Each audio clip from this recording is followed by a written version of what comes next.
Good morning students. आज का topic है उदारवादी राष्ट्रीयता का युग।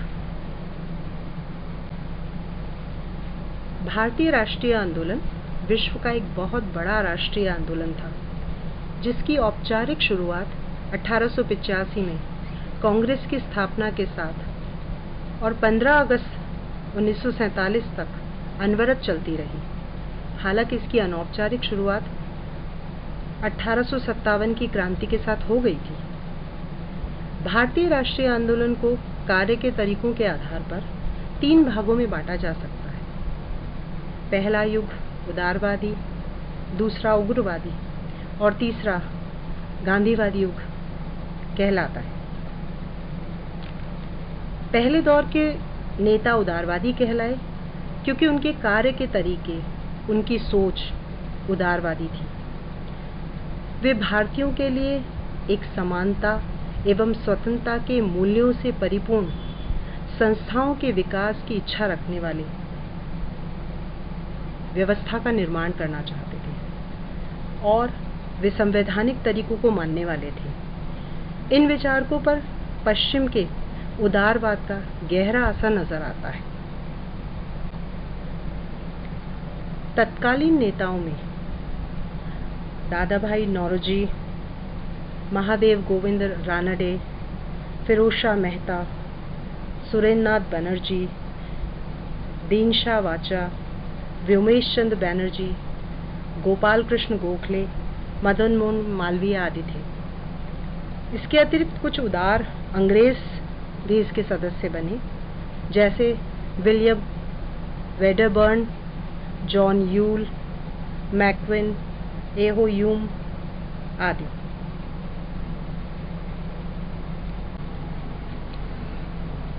उदारवादियों की कार्यप्रणाली की बात जब हम करते हैं तो जैसा कि पहले बताया जा चुका है कि इन नेताओं के कार्य के तरीके उदार थे।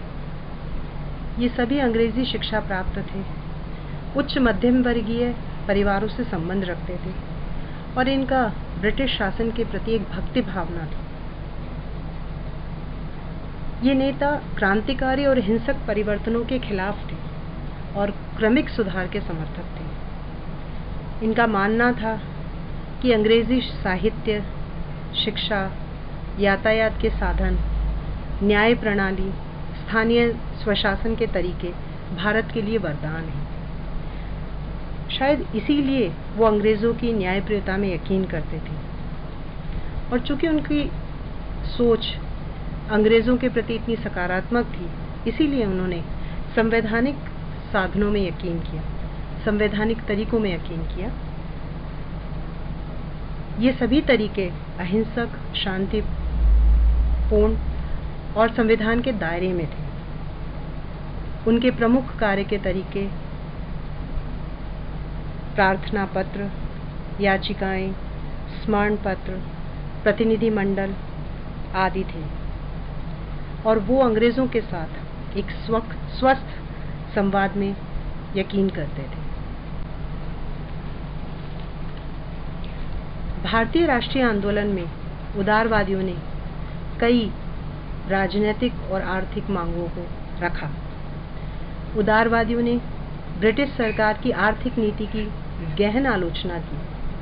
प्रमुख उदारवादी दादाभाई नौरोजी ने अपनी पुस्तक poverty and un British rule in India में धन की निकासी का सिद्धांत प्रस्तुत किया, जिसमें अंग्रेजों के द्वारा भारत के आर्थिक दोहन की बात कही, जिस बात का महादेव गोविंद रानडे और रमेश चंद्र दत्त ने अपनी पुस्तक the economic history of India में समर्थन किया। इसीलिए उदारवादियों ने भारतीयों पर टैक्स का बोझ कम करने, जमीन की मालगुजारी घटाने और सेना पे होने वाले खर्च को कम करने की मांग की। वहीं दूसरी ओर उदारवादियों ने संवैधानिक सुधारों की मांग भी की। उदारवादी क्रमिक सुधारों के समर्थक थे, इसीलिए 1885 से 1892 तक उन्होंने विधान परिषदों के सुधार की मांग की और उन्हीं के दबाव में 1892 का इंडियन काउंसिल एक्ट आया।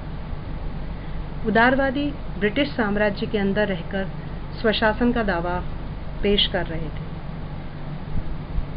प्रशासनिक स्तर पर उन्होंने सेवाओं के भारतीयकरण की मांग की, क्योंकि अंग्रेज अधिकारी अपने वेतन का एक बड़ा हिस्सा अपने गृह देश इंग्लैंड भेज देते थे, और इस मांग का एक आधार यह भी था कि सेवाओं में भारतीयों के आने से भारतीयों की समस्या का निराकरण अच्छे तरीके से होगा। उदारवादियों ने न्यायपालिका एवं पुलिस प्रशासन को अलग करने की मांग भी की। साथ ही कानूनी प्रक्रिया में लगने वाले विलंब और न्याय व्यवस्था के ऊंचे खर्च को कम करने की आलोचना भी की। उदारवादियों ने भारत के पड़ोसियों के साथ अंग्रेजों की आक्रामक नीति, जैसे उस वक्त बर्मा का अधिग्रहण हुआ, अफगानिस्तान पे हमला हुआ, उसकी निंदा भी उन्होंने की। साथ ही उन्होंने सरकार के द्वारा भारतीयों के लिए कल्याणकारी गतिविधियों को चलाने की मांग भी बहुत मजबूती से रखी।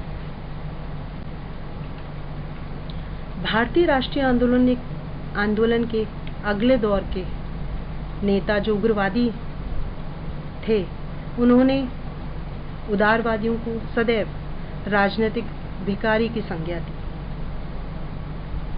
और इस संज्ञा के साथ ही उन्होंने उनके योगदान पर एक प्रश्न चिन्ह लगाया।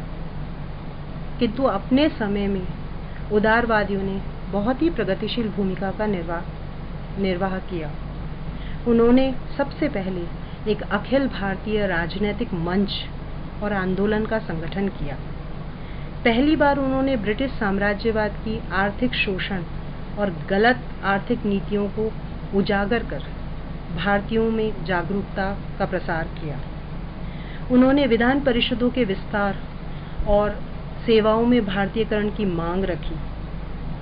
उदारवादियों ने ही अभिव्यक्ति की आज़ादी, संगठन बनाने और प्रेस की स्वतंत्रता तथा भाषण देने की स्वतंत्रता पर बल देने के लिए आंदोलन चलाए।